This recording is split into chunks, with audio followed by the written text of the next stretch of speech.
Al-Fatiha. Bismillahirrahmanirrahim. Alhamdulillahirabbil alamin arrahmanirrahim.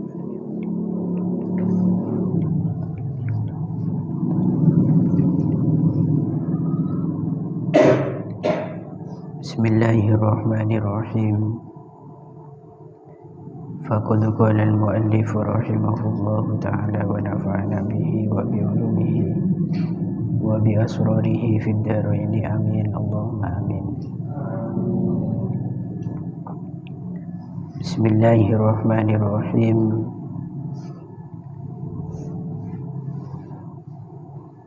Wa yanbaghi ayyan wiyal muta'allimu bi talabil ilmi ridallahi ta'ala wad darul akhirah. Wa yanbaghi lan sayukjo apa ayyan wiya yen to niat sapa al muta'allimu wong kang belajar bi talabil ilmi kelawan golek ilmu ridallahi ta'ala ing ridone Gusti Allah ta'ala wadaroh lan ing desa wadaro lan ing desa al-akhirata kang akhir wa izalatal jahli lan ngilangi bodho wa izalatal jahli lan ngilangi bodho an nafsihi saking awak dhewene al muta'allim wa an sairil juhali lan saking sekerene pira-pira wong kang bodho wa an sairil juhali lan saking sekerene pira-pira wong kang bodho wa ihya ad-dini lan ing ngurip agama wa ihya ad-dini lan ing ngurip agama wa ibqa al-islami lan netepaken Islam wa ibqa al-islami lan netepaken Islam fa inna baqa al-islami krana sak temene tetepe Islam fa inna baqa al-islami krana sak temene tetepe Islam iku bil ilmi kelawan nganggo ilmu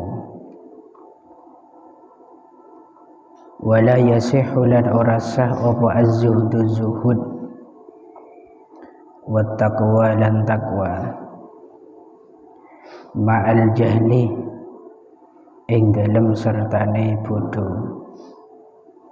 ma'al jahli ing dalem sertane bodho. Bismillahirrahmanirrahim.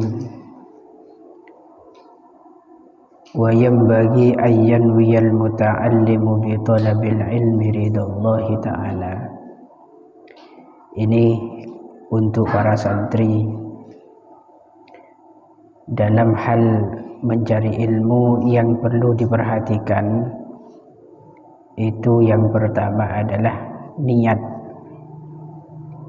Niatan itu merupakan asas atau pondasi yang akan menjadikan sampean itu sukses atau gagal. Ini yang pertama. Karena kata kemarin pertemuan sebelumnya, berapa banyak orang yang secara dohirnya itu melakukan ibadah tapi pada akhirnya dia itu celaka. Berapa banyak orang yang di situ tidak beribadah secara dohir tapi pada akhirnya dia itu beruntung. Ternyata apa di balik perbedaan kedua nasib tersebut itu ternyata terletak pada niat yang berbeda. Yang di situ secara surahnya atau bentuknya ibadah seperti kita ngaji sekarang, kalau niatannya itu bukan niatan ibadah, maka kita akan rugi, kita akan celaka nantinya. Namun jika sebaliknya ada orang yang tidur-tiduran, secara dohirnya dia ndak ibadah, ya namanya tidur, gak ngapa-ngapain, ya ndak manfaat, ya ndak madorot, tapi diniatin littaqawi alal ibadah, agar supaya dia memiliki tenaga yang kuat nantinya untuk melakukan ibadah, maka tidurnya itu menjadikan dia itu beruntung gitu, atau akan diberikan pahala sareng Gusti Allah, dicatat ibadah. Lah oleh karena itu bagi santri ini yang perlu sampean perhatikan dulu saat kalian itu mau kembali ke pondok, niatannya itu apa? Atau yang sekarang barusan ini yang baru berangkat dari kamar, karena ada panggilan ngaji, kita bergegas ngaji ke sini, niatannya apa? Ini yang harus diperhatikan. Jangan-jangan nanti niatan sampean dari kamar ke sini untuk ngaji itu niatannya hanya bara'atud dhimmah, membebaskan tanggungan saja, menggugurkan kewajiban saja, hanya karena takut ditakzir oleh pengurus. Itu nanti lain, hasilnya lain, beda gitu semangatnya sampean karena ancaman, dan semangatnya sampean karena niatan yang begitu dalam, itu sangat-sangat beda hasilnya. Makanya ada satu istilah sebagian perkataan orang-orang yang bijak, sebesar apapun rintangan yang akan menghadangmu dan sebesar apapun cobaan yang akan menghampirimu, maka kamu tidak akan pernah tergoyah apabila niatanmu dipendam begitu dalam. Pohon ketika ada angin yang begitu besar, yang paling aman daripada roboh itu adalah pohon yang begitu dalam akarnya. Kengain kana kaju nikah mon se aman dari banjir, aman dari angin topan misalkan, dari balak-balak tahun, dari puting beliung, itu semuanya hanya pada pohon-pohon yang akarnya menancap kokoh ke dalam bumi. Itu yang dalam ilmu IPA-nya sampean yang disebut akar tunggal, nancep ke bawah, walaupun satu tapi nancep dalam, maka itu akan kokoh. Tapi kalau akar serabut di situ, walaupun banyak akarnya cuma pada permukaan tanah saja, kening sarkot ben sokon ini kan langsung ngantol. Lah begitu juga sampean dalam nyari ilmu, niatannya itu apa? Makanya di sini diajarkan yang bagi ayyan wiyal muta'allimu bi talabil ilmi ridallah. Pertama sampean nyari ilmu, niatannya harus karena mengharap ridhonya Gusti Allah. Kalau ridhonya Allah yang menjadi pedoman sampean ngaji, maka insya Allah tanpa ada bel sampean sudah siap-siap untuk ngaji. Sampean dididik dengan cara apapun, keras ataupun lembut, maka sampean pasti akan nerima. Sampean payah, capek ataupun banyak masalah, semua itu tidak menjadi problem dalam belajar kalau niatan sampean itu talaban liridhoillah, ngamri ridhonya Allah. Karena orang yang betul-betul berjuang itu pasti paham bahwa al-ujratu biqadri ta'ab, pahala itu sesuai dengan kesulitan. Semakin sampean ndak kerasan di pondok, semakin banyak masalah di pondok, dan semakin payah, capek, melelahkan sampean ngaji, berjuang, maka di balik itu semua semakin besar hasil yang sampean dapatkan. Orang yang menghafalkan dengan satu kali baca langsung hafal, dibanding dengan orang yang menghafalkan ndak instan gitu ki. Ngafalkan sekali belum hafal, 2 kali, 3 kali, 4 kali gagal sampai 10 kali. Dan setelah 11 kali dia hafal. Ingat perbandingannya, hafalan orang yang 1 kali baca langsung hafal dengan hafalan orang yang ngulangin dari gagal, ngulangin lagi, gagal lagi, ngulangin sampai hafal, itu hilangnya lebih lama orang yang sering gagal. Kekuatan hafalannya itu akan melekat pada hati manusia yang sering tikror, mengulangi pelajaran, walaupun dalam setiap tahapannya dia itu selalu gagal. Paham ki maksudnya? Lah begitu juga sampean makin ngaji, itu niatannya meliridoillah, untuk mengharap ridhonya Allah, maka semua rintangan pasti akan ditepis oleh sampean.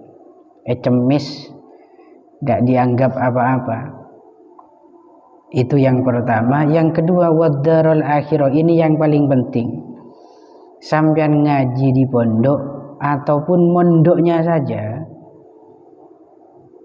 itu adalah satu hal yang sangat pedih di hati untuk kita jalani. Kenapa? Karena di sana kita mengorbankan keluarga yang kita sayang di rumah, itu pertama. Yang kedua, kita dididik untuk bisa hidup jauh dari pantauan orang-orang yang memiliki kekuasaan terhadap kita, yaitu wali kita, orang tua kita, keluarga, kakek, nenek, semuanya siap-siap untuk ditinggal, agar supaya kita mandiri menghadapi masalah dengan sendirinya. Dan itu udah enak. Tidak ada mandiri itu enak, tidak ada.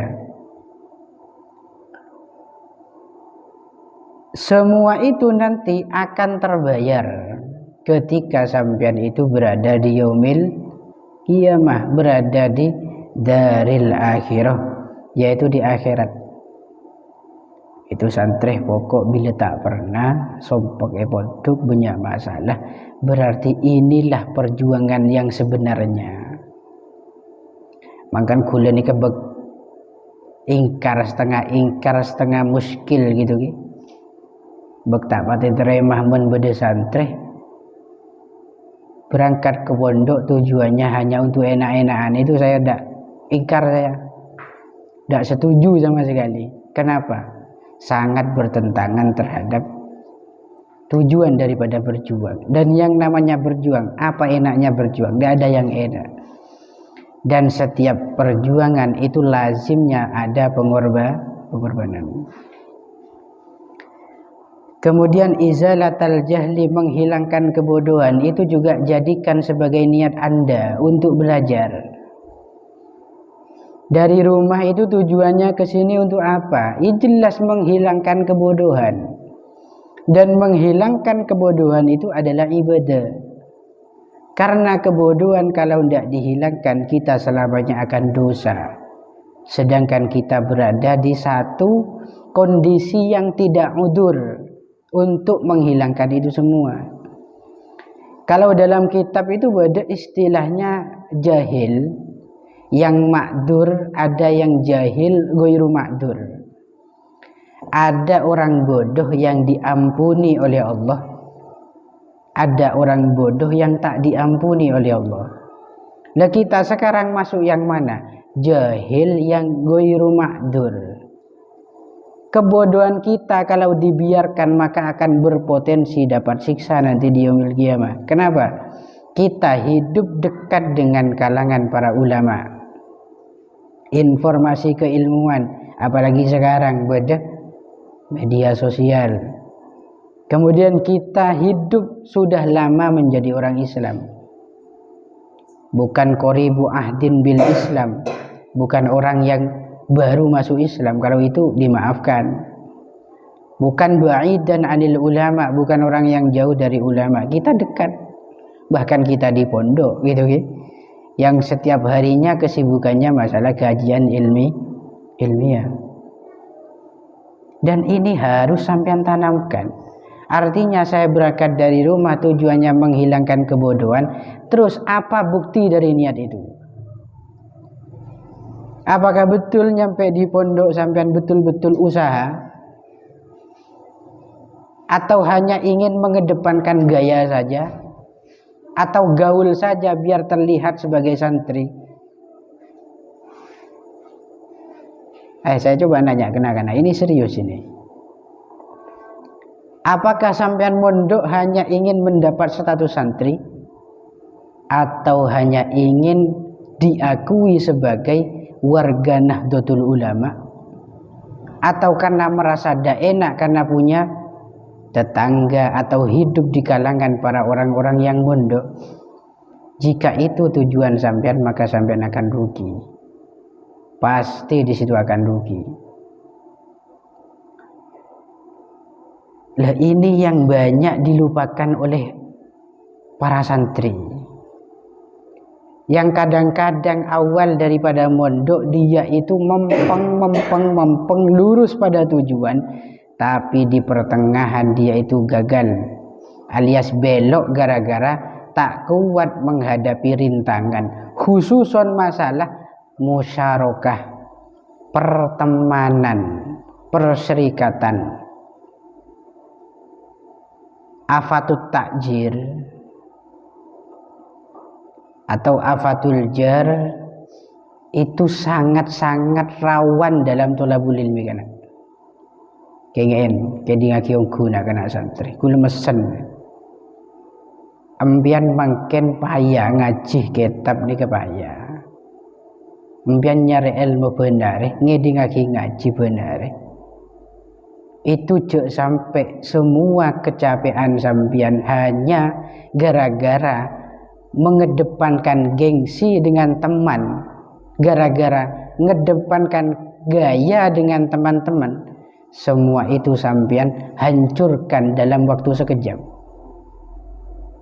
Nah, saya ngomong ini tidak gurau.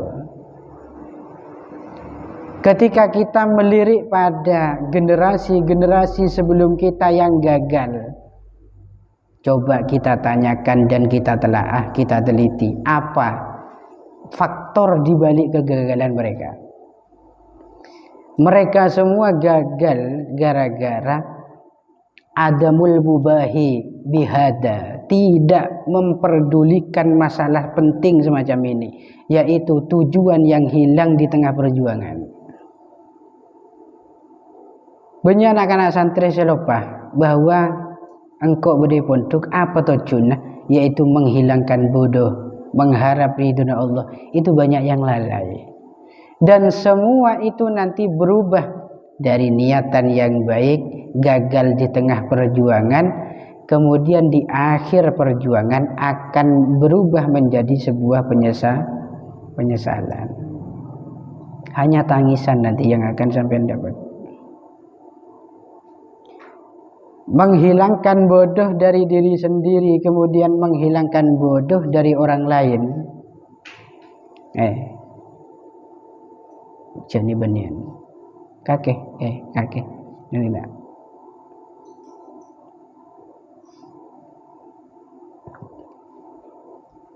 Dapat desa.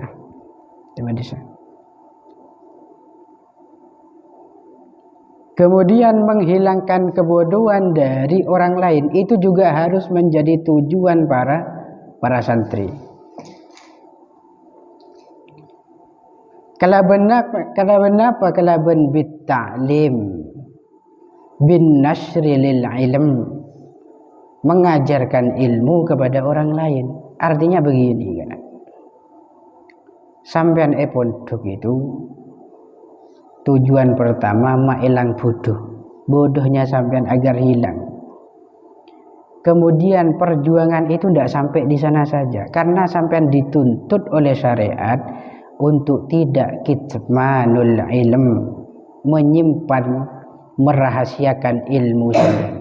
Tapi sampean dituntut untuk an-nushulil muslimin, memberikan nasihat, menyebarkan ilmu sampean kepada orang yang lain. Dan itu harus sampean jadikan tujuan. Karena kalau ini tidak digandeng dengan yang tadi itu bahaya. Kebanyakan santri itu kalau mondok itu tujuannya kalau bukan untuk linnaf'i gitu ya. Dia itu semangat dalam ngajinya biar dipanggil orang yang berilmu, dipanggil santri biar jadi kiai, biar jadi begini, yang manfaatnya kembali pada dirinya. Setelah diminta untuk mengajar ilmu, dia kebanyakan tidak mau. Setelah diminta untuk ngaji, kebanyakan banyak alasan. Lah ini bahayanya di sini. Artinya tidak cukup kita itu hanya niat menghilangkan bodoh dari diri kita, tapi juga ketika nanti sudah dapat ilmu, kita punya tujuan yang jauh lebih besar lagi, yaitu nasrul ilm, menyebarkan ilmu kepada yang lain. Kemudian wa ihya ad-din wa ibqa al-islam. Kita belajar ilmu itu juga tujuannya yaitu menghidupkan agamanya Allah dengan ilmu. Karena begini, agama Islam itu tidak akan kuat walaupun mayoritas semuanya ahli ibadah, walaupun semua daripada kaum muslimin muslimat itu sibuk bil ibadah, tapi tak dilandasi dengan ilmu, maka lama-kelamaan semua itu akan hilang. Yang memperkokoh Islam agama sampai sekarang itu ilmu. Keilmuan ini yang harus dipertahankan. Lalu siapa yang akan menegakkan Islam sampai pada hari kiamat? Ya sampean ini. Yang menjadi generasi setelah sekarang ini sampean nantinya. Letak daripada kemajuan sebuah agama, apakah Islam akan bertahan atau rusak hancur, itu berada di tangan-tangan Anda semua. Kalau generasi Anda sekarang kengain nak santri men generasi ngak sampean mangkel lepun ni benian dalam ngaji tidak punya ghairah sama sekali, tak punya kecemburuan sama sekali, pokok odi pondok, pokok gaya pondok, pokok keren, maka saya tidak bisa pastikan kayak apa nasib generasi-generasi yang hidup di masa sampean nantinya. Karena secara kaidah pancen generasi semakin lama itu akan semakin berkurang kualitasnya. Tambah abid pancen kaidahnya kehidupan ini, generasi setelahnya itu jauh lebih buruk dibandingkan generasi sebelumnya. Yang jadi pertanyaan, apakah keburukan itu adalah sangat-sangat melampaui batas atau sekedar wajar saja? Nah ini yang harus sampean pertimbangkan. Dan semua punya potensi untuk menjadi pemimpin. Gengain. Kalian semua itu nanti yang menjadi pimpinan di zaman setelah saya nantinya. Atau setelah ini nantinya. Karena sampean bakal jadi ibu yang perempuan, yang laki-laki akan menjadi seorang bapak. Gitu kan? Fa inna baqa'al Islam bil ilmi wala yasihhu az-zuhdu wat taqwa ma'al jahli. Zuhud, takwa itu tidak bisa berhasil disertai dengan adanya kebodohan. Zuhud itu apa sih? Zuhud itu bukan orang yang pakai baju rombengan, bajunya biasanya bolong-bolong, sandalnya di situ lajenan biasa. Bukan itu zuhud. Makanya banyak daripada kita selama ini yang menyalahi pemahaman ini. Dikatakan para kiai, para ulama yang mobilnya mewah-mewah, rumahnya bersusun, itu dikatakan gila harta. Oh tidak. Zuhud itu amrun qalbiyun, masalah-masalah hati, tidak bisa dipantau secara dohir.